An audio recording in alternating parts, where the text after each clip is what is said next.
Assalamualaikum warahmatullahi wabarakatuh. Bapak Ibu Guru yang terhormat, kali ini kita akan berdiskusi tentang puisi anak dan unsur psikologisnya. Kita lihat sekarang contoh salah satu puisi yang dibuat oleh seorang anak. Kita akan tahu sebetulnya ada sesuatu yang ingin disampaikan. Judul puisinya adalah Bertegur Sapa. Bertegur sapa, tak ada lagi. Semua sibuk akan diri sendiri.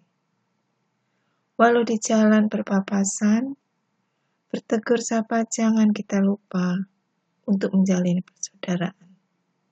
Nah, kira-kira Bapak Ibu pasti tahu apa sebetulnya yang ingin disampaikan oleh seorang anak yang menyusun puisi ini. Dia menyampaikan apa yang dilihatnya selama ini. Dia merasa galau mungkin, merasa sedih karena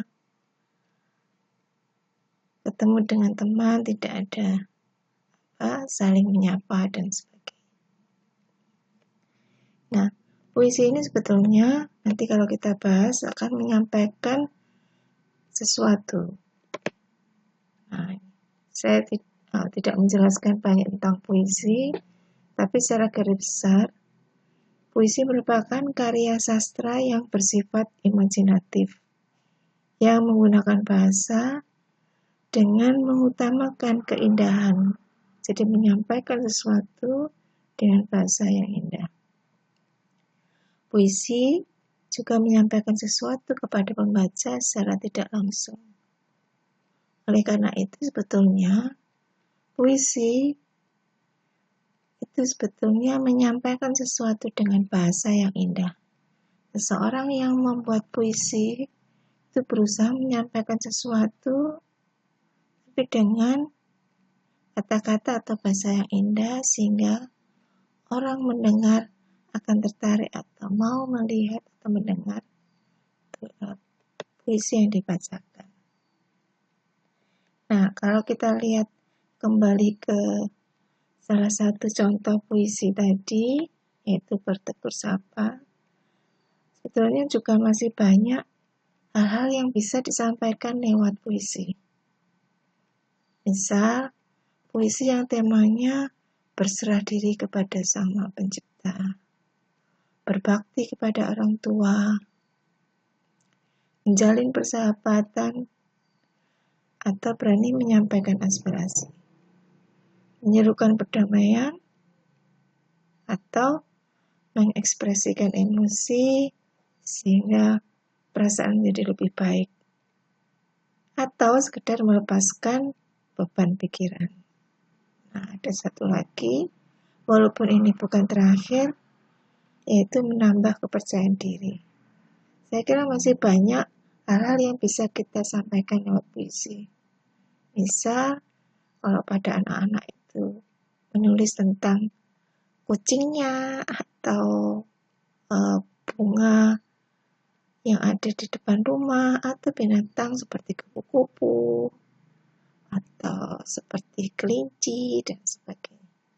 Mungkin seperti nomor 3 menjadi persahabatan. Itu yang banyak disampaikan dalam puisi-puisi yang disusun oleh anak-anak. Lalu sebetulnya apa yang harus kita pelajari dari puisi yang disampaikan oleh anak-anak? Nah, secara umum sebetulnya Bapak Ibu Guru ada pengaruh psikologis di balik puisi. Tadi kita sudah bahas, puisi itu menyampaikan sesuatu dengan bahasa yang indah. Apa saja yang bisa disampaikan di situ? Ya, segala hal yang ada di pikiran seseorang, apa yang menjadi pikirannya, apa yang dirasakan, semua disampaikan dalam puisi. Nah, kalau dalam psikologi, hal-hal yang dipikirkan dan hal-hal yang dirasakan sebetulnya mengungkap aspek-aspek kepribadian, yaitu aspek kognisi, aspek emosi, aspek sosial. Jadi sebetulnya secara tidak langsung, kalau ada seorang anak yang menyampaikan puisi yang dibuatnya itu sebetulnya menggali, bisa kita ketahui aspek-aspek kepribadiannya. Walaupun sebetulnya untuk anak-anak memang tidak seluruhnya terungkap, tetapi bisa kita gunakan untuk mengasah kepribadiannya. Gitu. Coba kita lihat, Bapak Ibu Guru, bagaimana aspek-aspek kepribadian itu bisa terbentuk atau bisa terlihat dari puisi yang disusunnya. Nah, ini satu tentang aspek kognisi. Puisi sebetulnya bisa menjadi sarana memahami realitas di sekitar. Nah, seperti pada anak-anak, maka dengan membuat puisi sebetulnya mengajak anak-anak kita untuk memahami kondisi real yang ada di sekitarnya, sehingga dia bisa mengetahui apa yang sedang terjadi. Dengan melihat sesuatu, dia jadi tahu apa sebetulnya yang sedang dialami atau sedang terjadi di sekitarnya. Nah, dengan puisi, maka dia bisa menggambarkan kondisi yang ada lewat kata-kata. Ini sebetulnya kalau dalam psikologi, selain mengasah aspek kognisi, tapi juga mengasah puisi yang mereka susun juga. Dengan demikian, anak sebetulnya dengan menyusun puisi mampu menyampaikan apa yang ada di pikiran dengan kalimat yang sesuai dengan kondisi yang sebenarnya. Jadi anak, dengan membuat puisi kita akan membantu anak untuk bisa memahami realitas yang ada dan menyampaikan apa yang dilihat atau didengar di sekitarnya. Nah, selain aspek kognisi, aspek berpikirnya, maka kita juga bisa mengetahui sebetulnya ada aspek emosi yang terlibat dalam puisi. Kenapa? Karena puisi itu adalah mengekspresikan emosi. Puisi bisa menjadi sarana untuk katarsis. Atau kalau dalam psikologi, katarsis itu pelepasan emosi dan perasaan negatif dalam diri manusia. Nah, pada anak-anak juga begitu, kalau dia merasa sedih, merasa galau, maka dengan membuat puisi, dia sebetulnya bisa mengekspresikan emosinya. Karena sebetulnya secara psikologis akan membuat orang menjadi sehat secara psikologis, enggak ngendem-ngendem gitu ya. Jadi dengan membuat puisi, maka aspek emosi akan terlibat di dalamnya. Kenapa? Kita bisa mengekspresikan perasaan kita sehingga menjadi lebih baik. Dalam kondisi perasaan lebih baik, maka setiap orang atau setiap anak akan terlatih untuk melihat masalah seperti apa adanya dan bisa melihatnya secara lebih jernih. Nah, ini berpengaruh pada jiwa dan mental yang menjadi lebih sehat. Selain untuk katarsis itu seperti curhat gitu ya. Jadi selain untuk katarsis, Bapak Ibu Guru, puisi bisa juga menjadi sarana untuk regulasi emosi atau pengaturan emosi. Kita bisa membantu anak-anak kita lewat puisi menjadi anak-anak yang bisa mengatur emosinya. Kenapa? Karena di dalam buat puisi pastilah kita akan mengajak anak-anak untuk menahan diri dengan menyusun kalimat yang manis atau kalimat yang indah gitu. Jadi manfaatnya adalah bisa membantu anak-anak untuk mengontrol dan mengarahkan ekspresi emosinya. Tidak meledak-ledak, tidak kemudian marah-marah dan sebagainya.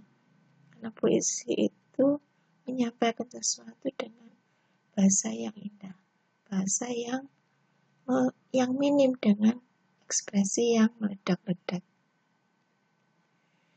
Kemudian selain itu bisa juga mentoleransi frustrasi sehingga menghindari amarah dalam situasi frustrasi. Jadi bayangkan bahwa dengan puisi kita bisa melonggarkan emosi kita, menghindari marah atau ekspresi emosi yang negatif dalam menghadapi situasi yang menimbulkan frustrasi.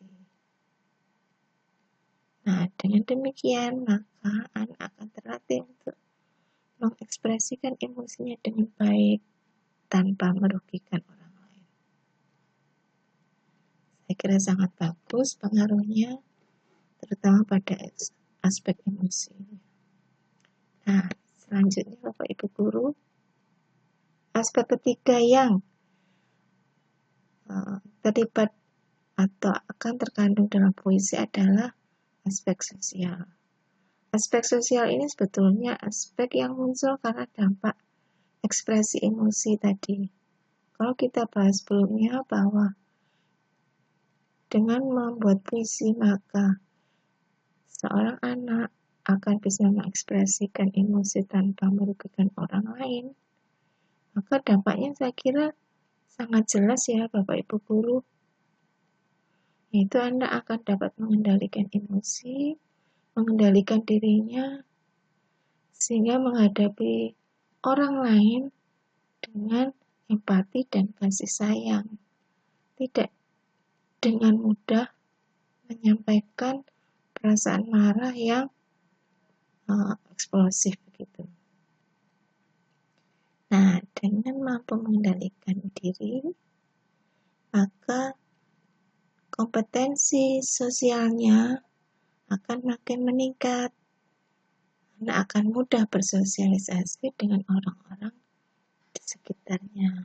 Nah, saya kira orang akan senang kalau melihat orang lain bisa menyampaikan sesuatu tanpa marah-marah. Orang bisa menyampaikan sesuatu dengan kalimat yang enak didengar. Itu kira-kira aspek kognitif, aspek emosi, dan aspek sosial yang sebetulnya bisa terbentuk atau mengikuti puisi yang disampaikan oleh seseorang. Nah, kira-kira bisa enggak kita membentuk kepribadian anak lewat puisi? Gimana? Saya kira bisa ya Bu, Bapak. Karena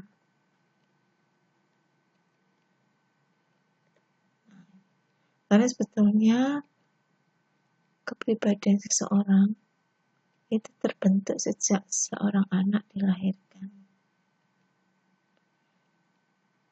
Yang pertama membentuk pastilah orang tua dengan pola asuh yang mereka terapkan pada anak didik mereka.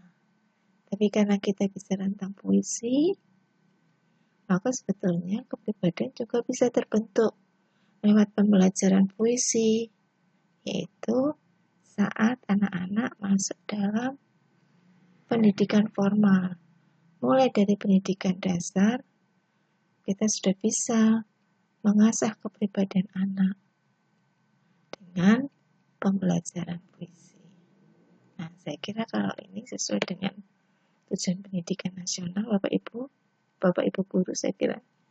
Karena salah satunya tujuan pendidikan adalah pendidikan nasional menjadikan anak-anak kita manusia yang seutuhnya. Yang salah satunya adalah berkepribadian selain menjadi orang yang tangguh dan cerdas. Menarik bukan?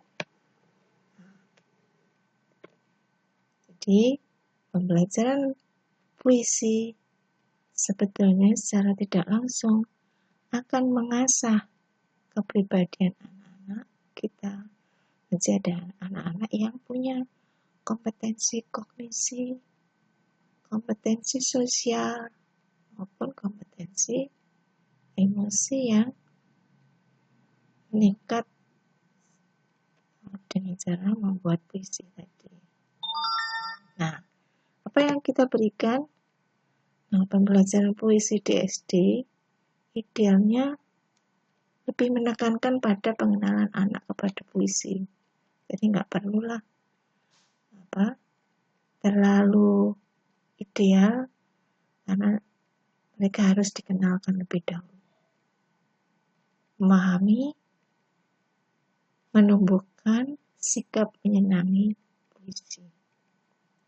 Nah, itu pun juga biasanya akan maksimal kalau dikenakan pada anak-anak usia SD kelas tinggi, sekitar usia 10 sampai 12 tahun Bapak Ibu.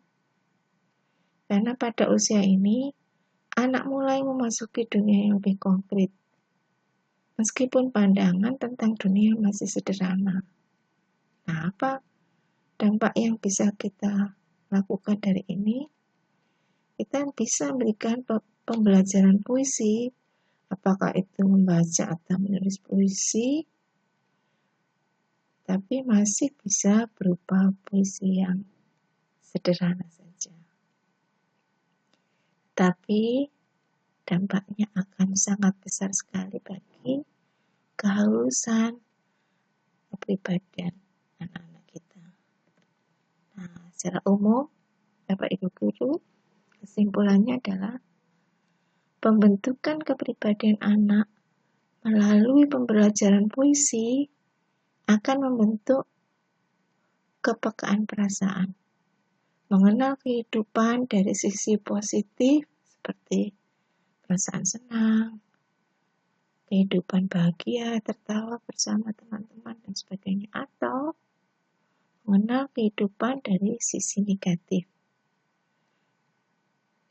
menyampaikan perasaan sedih, mengetahui sesuatu itu sehingga membuat dia menangis atau merasa benci dan sebagainya, sehingga nantinya memiliki kompetensi emosi dan sosial yang adaptif.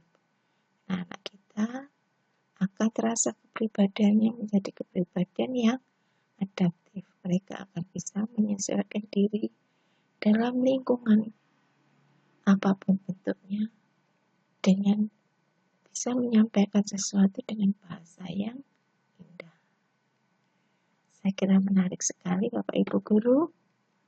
Mudah-mudahan ini bisa menjadi bekal kita mengenalkan anak-anak kita pada puisi, mengenalkan bagaimana membuat puisi dengan cara mengamati lingkungan, kemudian menyampaikan apa yang dilihatnya dengan bahasa yang indah.